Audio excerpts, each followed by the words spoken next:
Hey there, it's Kat and this is Brews and Reviews.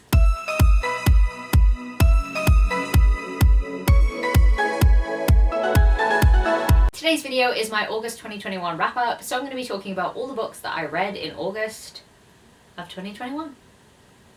So let's get straight into this with the first two books on the list. I did not go barbarian crazy this month.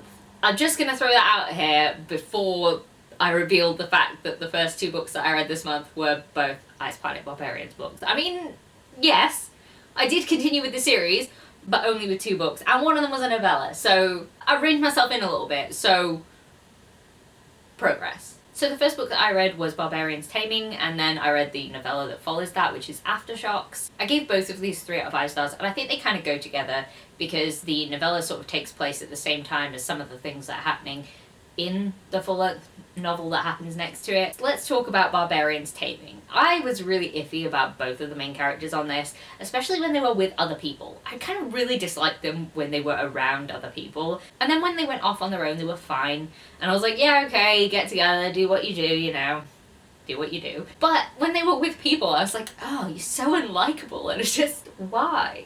Why are you like this?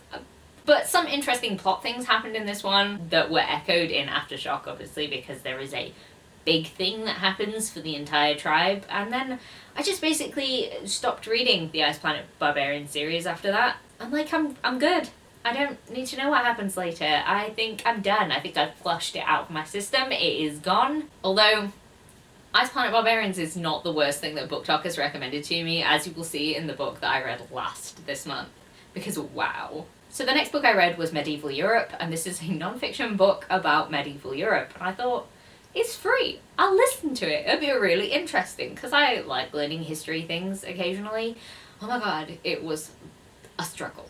I struggled so hard with this book, and I figured out in the end that it was because it was such a broad overview of medieval Europe that it didn't focus in on any particular person or event. It was just like, oh, and this happened this time, and blah blah blah blah blah blah blah blah blah. I did not learn a thing from this book. It was very dry, very heavy, very much an overview, and very boring. So I can't recommend that one. I gave it 2 out of 5 stars though, because, I mean, I'm sure there was valuable information in there, it just did not go into my brain. And if you were actually looking for an overview of medieval Europe as a whole, then it was probably quite helpful to you if you knew more about other things that were happening. I think I just prefer to learn about more individual stories or focus things than the wider view, because yeah, it was not for me. So next up I'm going to talk about a series that I buddy read with Mel from a book fiend named Mel, and that was the Cursebreaker series. So we read A Heart So Fierce and Broken and A Vow So Bold and Deadly. So I really enjoyed A Curse So Dark and Lonely. I really enjoyed it. That was really good. This book was good. I enjoyed this book, A Heart So Fierce and Broken. I feel like this story was very separate from the first book though, almost as if we were following completely different characters. We never checked back in with the other characters from before. We just left them, kind of abandoned them. They were like briefly into it, and it just felt very disconnected to me, which is really annoying. While I liked the characters, I feel like some of them weren't utilised to their full. But in the end, I did end up enjoying this book, and I gave it 4 out of 5 stars, which is a downgrade of 1 from the first book. Now let's talk about A Vow So Bold and Deadly. I gave this one 3 out of 5 stars because it was fine. It was fine. I just feel like this book had so much promise that it didn't deliver on. There were so many cool elements that we could have had, and so many different things that could have happened, and it just didn't. We focused in on the men of the story, and they were less interesting to me than the women. I mean, I like Grey, don't get me wrong. I like Grey, and Ren's fine. But I was really interested in Harper, and I would have been really interested in a Nolavaran and Liamara thing happening, perhaps trying to take the crown. I don't know. Could have been really interesting.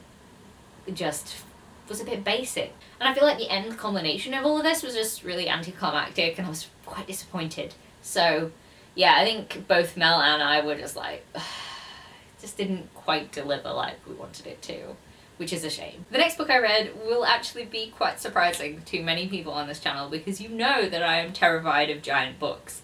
and I read The Well of Ascension by Brandon Sanderson. Look at it, it's chunky, I read it, wow, it's so exciting.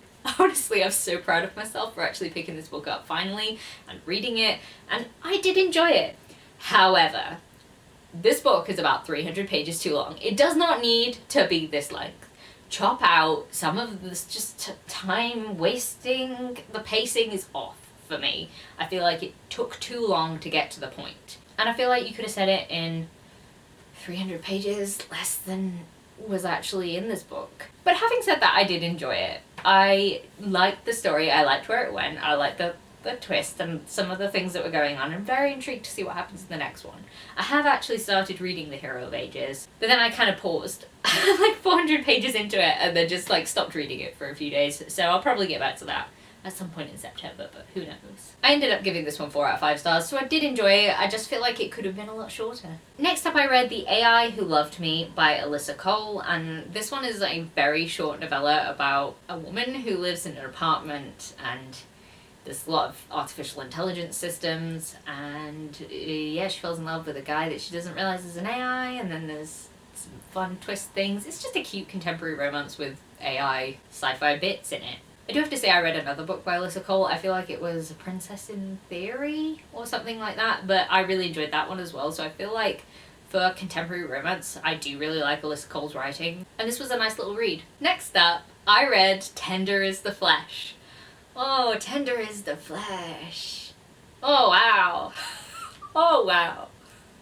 So this book was recommended to me by Victoria from What Victoria Read. She has raved about this book, and I was like, I'm gonna read this book. I'm gonna read it. And then I did eventually read it. Oh, wow. Oh my god. Trying to talk about this book is like... So this book is set in a world where meat is poisonous and animals are poisonous, so most of the animals in the world have been killed off and are dangerous towards humans. And then people need to eat meat, so they eat people meat.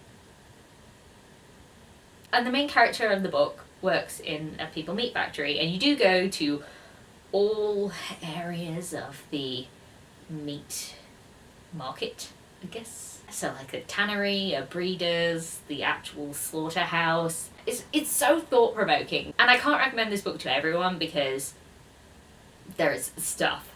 It's, whoa, trigger warnings. Wow. I found it really thought-provoking. I found it really interesting how easily people dehumanize what they're going to eat. Because I think people do this with animals as well. I'm a vegetarian, I don't enjoy eating animals. You guys can do whatever you want, it's not for me. But I found it really interesting because the way that, you know, you're sort of looking at all of these different things that are happening to these heads, as they're called, the people who are being bred to be eaten specifically, I see it with animals. So I don't know, I found that really interesting. But what I found more interesting was the fact that there is some animal related death in this book, because there are a couple of animals in this book, and I was in tears reading that in the book, and it struck me that I was so much more upset by the animal death than I was by the human death. I guess I just like animals more than I like people, but I also feel like people would just eat people, and they do shit like that. They're just dicks. Whereas animals are just not dicks. I don't know. I just found this book really thought-provoking, and the end just left me reeling, and I was like, what? What? I can't necessarily recommend this book because it took me through the ringer as I was reading it, but if you are interested in a book that is just wrong in all of the ways, but is very thought-provoking, then, you know, Tender is the Flesh. Check that out. It was a book. So next up I read King of Scars by Leigh Bardugo. This is the start of the duology that takes place after Six of Crows and the original Grisha trilogy. What is the name of this duology? I don't know. Anyway, King of Scars. I finally read it after saying I was going to read it for ages. And I did enjoy it. I didn't enjoy it as much as I thought was going to enjoy it though, which is a little bit disappointing. I gave it 4 out of 5 stars, and I think that was mainly because I knew a lot of spoilers going into this book because Twitter sucks. So I knew a lot of the twists and I knew a lot of the things that were going to happen, and I was like, this is disappointing. And it probably wouldn't have been had I not known those things were going to happen. Like, I feel like I would have been shooketh by many of the things that did occur in this book. Still mad about it. Still mad about it. I feel like there were some really interesting developments in terms of racial power, and I enjoyed following the characters that we followed. I did feel like there was an imbalance in the structure of the chapters.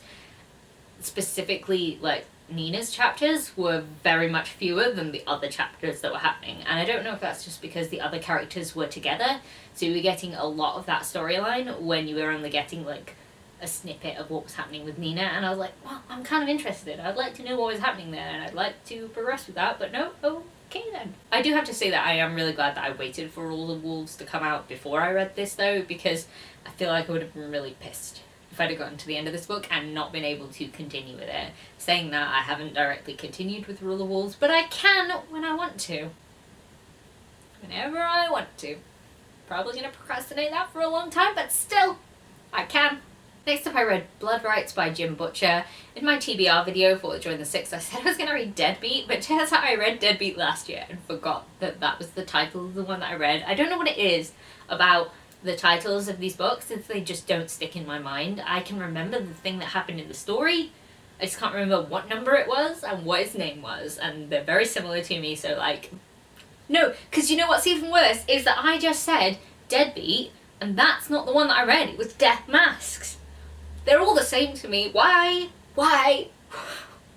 So anyway, I read Blood Rights, and it was a fun Dresden book. I did, however, only give it 3 out of 5 stars, and I sort of averaged 4 out of 5 stars for many Dresden books, but I did find this one kind of annoyed me at times, and it was a bit less memorable than some of the other ones. I think the most memorable thing about it is that it was set on like a porn set, and Dresden was working there to try and protect people, but overall, it was just less memorable in general. I also found it really annoying that Harry kept referring to the thought of people injuring women and hurting women as like the worst thing, and how he'd go like alpha male that needs to protect them. How about we just keep that energy for everyone in danger? Like, that would be great. Like, no, no, I just don't appreciate that kind of thinking, and it kind of annoyed me how he kept referring to it, and I'm like, you could say it once. If that's how you feel, fine, okay, I guess that's how you feel, but don't tell me like 6 times in the same book, because it kept jumping out at me, and I was like, no, stop! Keep the energy for everyone. Anyway, 3 out of 5 stars. So, let's move on to the next book that I read. I picked up The Black Flamingo by Dean Atter, and this is a book that is sort of an LGBT coming-of-age book, and I really enjoyed it. I actually surprised myself because it's written in verse, and there is a lot of poetry that is sandwiched into this book, like just set poems that are in there, and I don't like poetry. I'm really not good with poetry. I don't understand poetry. Take your poetry away. But I really enjoyed it in this book, and I found that it didn't overpower me in a way that I didn't like. I just really liked the story, and I feel like if you're after a very quick coming-of-age story with LGBT and racial discussions in it, then it is a really good book to read. Next up, I finally finished Failure to Communicate by Kaya Sonderby. I kind of started reading this book a couple months ago, and it's just sat on my shelf at page 37 for a long time, and I just picked it up and read it this month, surprisingly. Thanks, Join the Six Readathon, for forcing me to go back to this book, because actually I did end up really enjoying it. I think the reason that I stopped it originally was because there was a lot of info dumping, there was a lot of people's names that I could not pronounce, like unnecessary X's and like strange pronunciations because aliens, I guess. When I went back to this book, I found that it was much easier to get into. There was a lot less info dumping, though it is quite a dry book. There's not a lot of character development. I'd also heard that there was a polyamorous relationship in this, but there isn't. So I just set that straight. I think I've said that before. There could be. There's like potential for polyamory to happen here, and I think other characters are mentioned in polyamorous relationships, and there's sort of like the beginnings of it, but it never actually comes to fruition in this book. So that was a little bit disappointing because I was expecting that to happen and it didn't. The main character in this book is autistic, and I feel like that is very well portrayed. As an autistic woman myself, the representation of an autistic woman in this book is quite realistic. There were a lot of things that I don't necessarily have, so there is representation of synesthesia in here, which I can't personally speak on how well that was done, as I don't have synesthesia, but I do think some of the other things were very well shown, and it was a very interesting book. I was very disappointed by the end, though. Essentially, this book is about a Xeno Liaisons team who goes around different planets and tries to sort of get people to join the Alliance against these horrible creatures. I don't know, they're horrible to the thing. And they live in a universe where eugenics has bred out anything that is different about the brain. And she is one of the only neurodivergent people in the galaxy. And it's very interesting. Fuck eugenics though, so you know. It's very interesting discussions that happen, and I did enjoy it except the end, which I'm still mad about. Now let's talk about the last book that I read in August. And this book came from Book Talk, which is how you know that it's gonna be bonkers, because Book Talk at the moment is obsessed with Big Blue Alien Dong and a lot of other crazy erotic romances. It's just that what happens on there. And I saw the cover of this one and I was like, why does this exist? But also, let's read it, because why not? So this one's called Morning Glory Milking Farm, and from the cover, I just read it.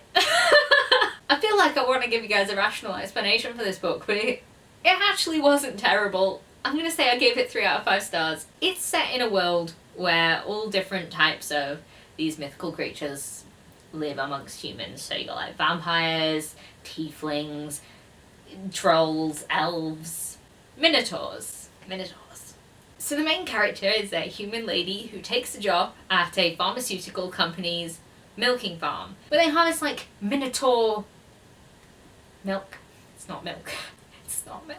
And then sort of a romance ensues between her and one of the clients that she has. And it's not terrible, and the banter between them is fine. It's very short, and like, I'm intrigued by the world. I like the setup of the world. If it was like less weird, then I probably wouldn't have picked it up, because it is fun to read really weird stuff. Even if I look back on the month and I think, wow, why did you read this? Why? I blame Book Talk. It's Book Talk's fault.